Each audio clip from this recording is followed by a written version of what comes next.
अस्सलाम वालेकुम दोस्तों, मैं हूं सोहेल इकबाल और आप देख रहे हैं सोहेल टीवी। आप इस दुनिया के जिस किसी भी कोने में बैठकर ये वीडियो जिस किसी भी डिवाइस में देख रहे हों, वो कुछ साल पहले तक बस एक ख्वाब था। लेकिन दिन ब दिन हमारी टेक्नोलॉजी तरक्की करती गई।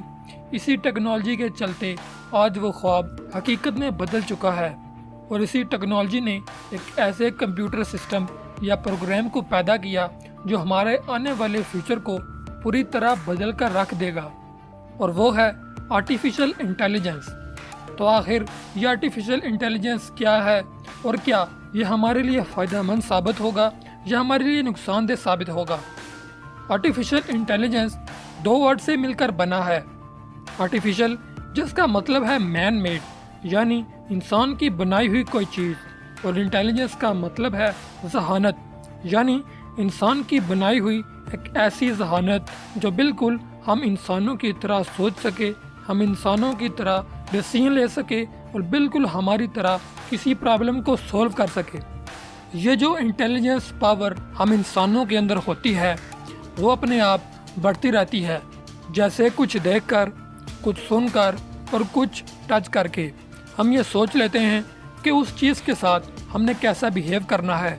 ठीक उसी तरह रोबोट डिवाइसेस के अंदर भी एक किस्म का इंटेलिजेंस डेवलप किया जाता है जिसे कहते हैं आर्टिफिशियल इंटेलिजेंस। आर्टिफिशियल इंटेलिजेंस की एक छोटी सी एग्जांपल वर्चुअल असिस्टेंट है, यानी एप्पल सिरी और एंड्रॉयड डिवाइसेस का गूगल असिस्टेंट। आर्टिफिशियल इंटेलिजेंस का सबसे बड़ा मकसद हमारी ज़िंदगी को पहले से बेहतर और आसान बनाना है। भले ही आज की आर्टिफिशियल इंटेलिजेंस बहुत ही बेसिक है, मगर हम इसे और भी बेहतर बनाने में लगे हैं और आने वाले दौर में ये अपने अरूज पर होगी।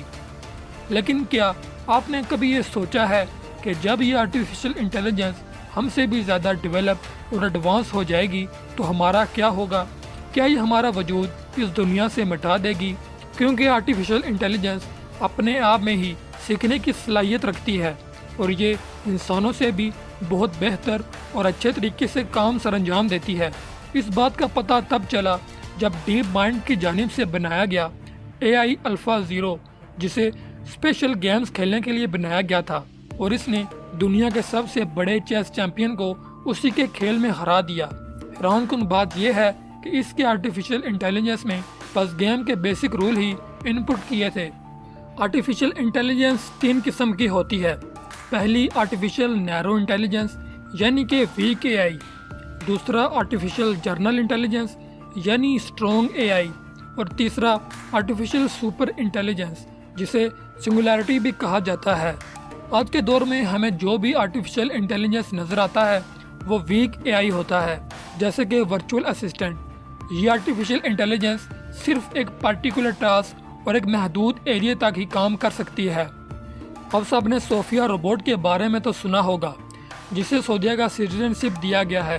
वो भी एक वीक AI है, लेकिन हम जैसे जैसे इन्हें स्ट्रॉन्ग बनाते जाएंगे इनमें सीखने की सलाहियत बढ़ती जाएगी, और जब वो हमारी तरह समझदार हो जाएंगे तब इन्हें कहा जाएगा आर्टिफिशियल जर्नल इंटेलिजेंस यानी कि स्ट्रॉन्ग AI। ये आर्टिफिशियल इंटेलिजेंस बिल्कुल इंसानों की तरह सोच सकेगी और डिसीजन ले सकेगी, और जब जनरल इंटेलिजेंस हम इंसानों से थोड़ी और समझदार हो जाएगी तब इन्हें कहा जाएगा आर्टिफिशियल सुपर इंटेलिजेंस। इसके सामने इंसान का दिमाग कुछ भी नहीं होगा, और फिलहाल कोई भी नहीं जानता कि सुपर AI के आने के बाद क्या होगा। ये हमारे लिए फ़ायदेमंद साबित होगा या नुकसानदेह। लेकिन अगर ये हमारे लिए फ़ायदेमंद साबित हुआ तो हम एक साल में इतनी तरक्की कर लेंगे जितनी हमने एक पूरी सदी में भी नहीं की होगी। जैसा कि इस AI की मदद से हम सोलर सिस्टम के बारे में मज़ीद मालूमात हासिल कर लेंगे। फॉर एग्ज़ाम्पल, मार्स पर हमने जिन रोबोट्स को भेजा है वो वीक AI हैं, क्योंकि वो 6 महीने में जितनी मालूमात हासिल करते हैं एक इंसान को उतनी ही मालूमात हासिल करने में 2 घंटे लगेंगे। तो फिर सोचिए कि जब सुपर AI इंसान से भी ज़्यादा ज़हीन हो जाएगी तो वो उन प्लैनेट्स और सोलर सिस्टम के बारे में क्या क्या पता नहीं लगा सकती। आर्टिफिशियल इंटेलिजेंस को लेकर दुनिया में 2 ग्रुप्स बने हुए हैं। एक वो हैं جو آرٹیفیشل انٹیلیجنس کو سپورٹ کرتے ہیں اور دوسرا وہ ہیں جو آرٹیفیشل انٹیلیجنس کو انسان کے لیے خطرہ مانتے ہیں، جیسے فیس بک اور گوگل جو آرٹیفیشل انٹیلیجنس کو سپورٹ کرتے ہیں۔ وہیں دوسری طرف بل گیٹ، ایلن مسک اور حالانکہ اسٹیفن ہاکنگ بھی آرٹیفیشل انٹیلیجنس کو بہت بڑا خطرہ سمجھتے تھے۔ ان کا کہنا تھا کہ اب تک کی آرٹیفیشل انٹیلیجنس کے بہت خطرناک نتائج سامنے آئے ہیں، کیونکہ اگر کسی مشین میں انسانوں جیسی سمجھ ہو تو وہ کیا کیا نہیں کر سکتی۔ ایلن مسک نے بھی اپنے ایک انٹرویو میں کہا تھا کہ آرٹیفیشل انٹیلیجنس کو بنا کر ہم لوگ اپنے ہی بربادی کو بلاوا دے رہے ہیں۔ اب تک کی سب سے ایڈوانس اے آئی صوفیا سے جب یہ پوچھا گیا کہ وہ انسانوں کو ختم کر دے گی تو اس کا جواب تھا ہاں، میں انسانوں کو ختم کر دوں گی۔ حالانکہ اس بات کو مذاق میں لیا گیا، لیکن فیوچر کا کس کو پتہ۔ آپ کا کیا خیال ہے کہ آرٹیفیشل انٹیلیجنس ہمارے لیے فائدہ مند ثابت ہوگی یا پھر نقصان دہ؟ اپنے رائے کا اظہار کمنٹ باکس میں ضرور کریں۔ اگر آپ کو ویڈیو اچھی لگی تو اسے لائک کیجیے اور مزید اس طرح کی ویڈیوز کے لیے ہمارا یوٹیوب چینل ضرور سبسکرائب کریں۔ آج کی ویڈیو کے لیے صرف اتنا ہی۔ اب میں ملتا ہوں آپ کو اگلی ویڈیو میں، تب تک کے لیے مجھے دیجیے اجازت۔ اللہ حافظ۔